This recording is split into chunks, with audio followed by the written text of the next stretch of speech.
Mi experiencia con una secta que adoraba a un nahual en México y Estados Unidos.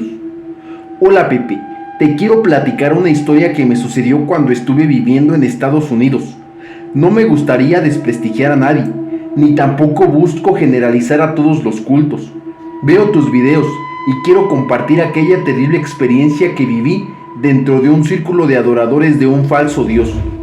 Todo comenzó cuando yo vivía en California, en Estados Unidos.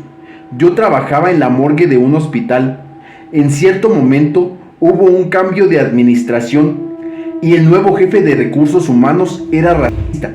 Y como soy hijo de inmigrantes, pues llegar 16 minutos tarde fue suficiente para que me despidieran. Eso se sumó a que una semana anterior había terminado con mi pareja y unos meses antes había fallecido mi hermano mayor. Caí en una terrible depresión y cometí el mismo error que cometen muchas personas: hundirme en el alcohol y en todo tipo de sustancias. Como era de esperarse, llevar esa mala vida solo empeoró mi situación, y entonces no solo estaba deprimido, sino que también era adicto. Estaba desempleado, así que tenía que delinquir para obtener dinero. Terminé preso en el Centro de Detención Metropolitano de Los Ángeles, allá por 1995. Mientras estaba preso, me uní a un grupo de oración. Me recibieron bien, me trataban con respeto, me sacaron de las drogas y hasta lograron que dejara atrás mi depresión. Ahí me hice de un amigo. Estaba medio loco, pero era bastante buena gente. Él era quien dirigía el grupo de oración. Había ocasiones en que los rezos que se hacían eran extraños, poco ortodoxos, por decirlo menos. Una vez cada 40 días, para ser preciso, las plegarias tomaban una naturaleza oscura. Se hablaba de sangre y sacrificio, siempre disfrazado de bondad, pero yo notaba que algo andaba mal. Se llegó el tiempo y cumplí mi sentencia, pero antes de salir, el encargado del grupo de oración me recomendó acercarme a cierta persona. Me dio su dirección, su teléfono, y me dijo que él me ayudaría a rehacer mi vida. Me puse en contacto con esta persona. Nos reunimos y le conté mi historia. Él era el pastor de un culto cristiano, cuya finalidad era reunir a personas que quisieran redimirse para hacer un bien por la sociedad. Me ofreció empleo dentro del culto. La paga no era la gran cosa, pero al estar dentro del culto tendría dónde dormir y comida caliente garantizados, sin importar lo que pasara. Así que acepté.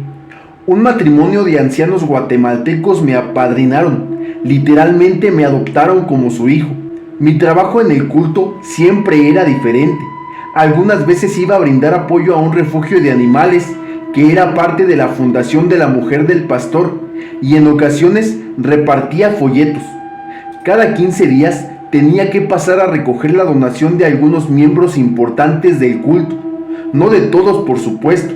Solo me daban una ruta y una bicicleta. Desde el principio confiaron en que no me robaría ni 10 centavos de dólar. Una vez al mes íbamos a visitar algunas cárceles. Solo íbamos los que habíamos estado presos, para empatizar, ya saben. Resulta que el pastor tenía un amigo que tenía algún puesto en la administración del Departamento de Servicios Correccionales del estado de Nueva York. En aquel entonces, hacer un viaje de ida y vuelta en vehículo desde Los Ángeles hasta la costa este era un viaje de una semana, y yo no alcanzaba a comprender cuál era la necesidad de recorrer todo el país para reclutar miembros. Otra cosa que notaba y que me pareció curioso es que cada 40 días el pastor se ausentaba, sin decir ni una sola palabra.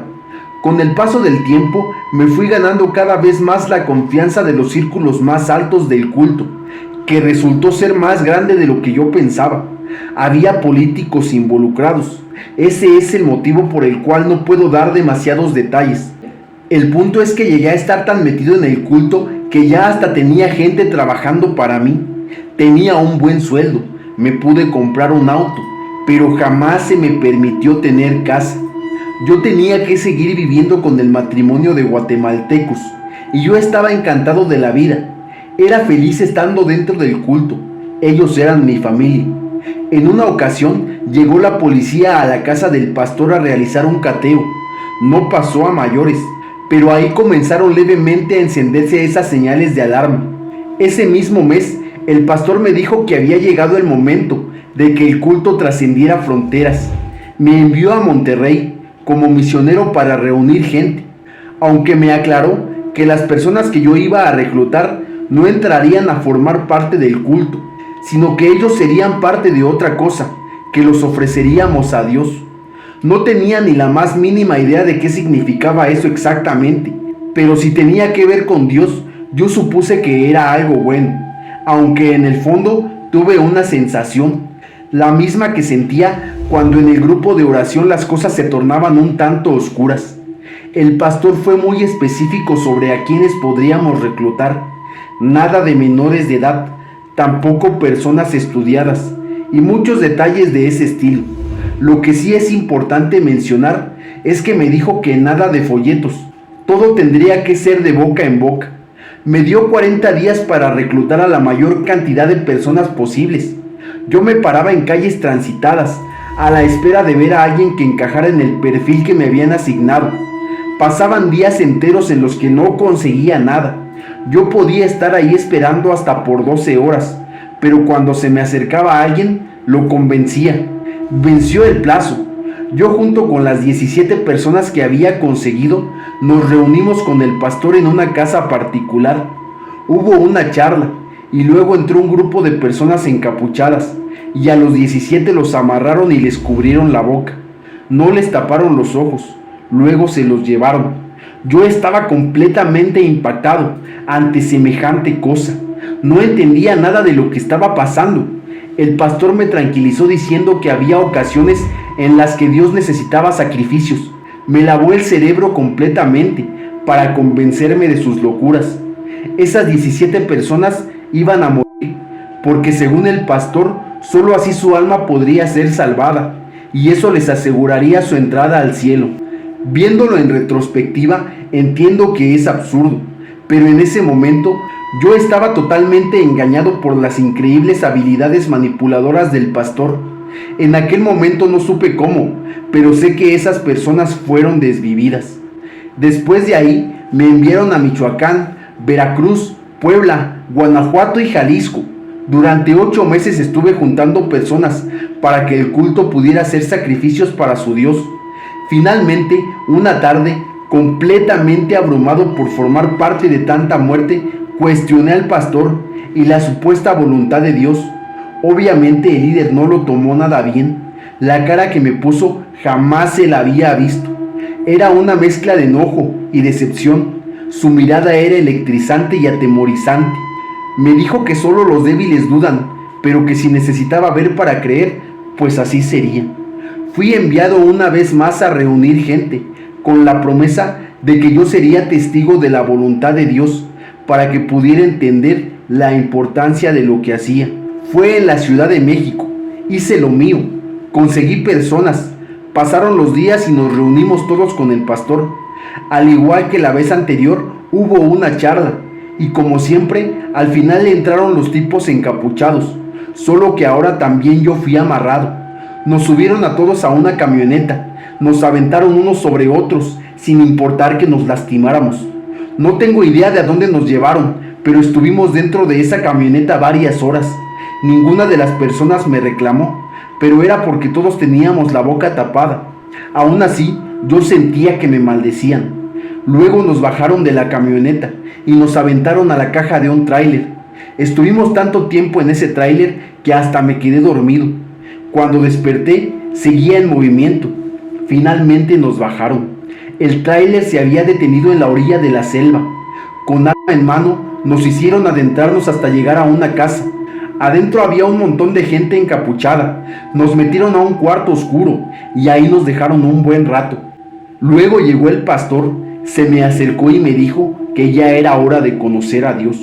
Me bajaron al sótano. Ahí entendí que esa gente no era cristiana, no creían en Dios. Todo este tiempo yo había estado colaborando con un culto pagano y posiblemente satánico. El pastor me presentó a Dios. Era un monstruo, un ser horrible y aterrador. Su cuerpo era humano, pero su cabeza no. Parecía como un roedor. Lo tenían encadenado. Yo me tiré al suelo a llorar de arrepentimiento. Casi pierdo la cordura. El pastor me contó que hace muchos años él había hecho una petición a Dios, pero nunca le respondió. Su madre estaba gravemente enferma y él no tenía dinero para su tratamiento. Viajó a Veracruz en busca de respuestas. En aquel entonces, la fama de los brujos de Catemaco llegaba a todos los rincones del mundo. El pastor le dijo al brujo mayor que él estaba dispuesto a hacer cualquier cosa, con tal de tener el dinero suficiente para poder salvar la vida de su madre. El brujo mayor le dijo que él podía ayudarlo, pero que en cambio tendría que dedicar el resto de su vida a adorar a un dios nahual. Le dio la ubicación de donde encontrarlo. Era un pozo dentro de la selva. El brujo mayor le dijo que tendría que darle un sacrificio cada 40 días, y así el dinero siempre le iba a sobrar. Esa primera vez fue junto con su hermano. Encontraron al nahual. Ya estaba encadenado. El pastor no lo dudó 2 veces. Traicionó a su hermano y lo empujó para que el nahual pudiera alcanzarlo y lo destrozó. Pudo curar a su madre. Luego inició un culto como fachada. El culto le permitiría siempre tener sacrificios para su dios nahual. Resulta que yo no era el primero que venía a México a reclutar gente. Siempre había alguien, y ese alguien siempre terminaba cansándose igual que yo. Me quedé totalmente impactado ante lo que acababa de escuchar. Me negaba a creerlo. El pastor hizo una seña, y un par de encapuchados fueron a traer a una de las personas que yo había conseguido.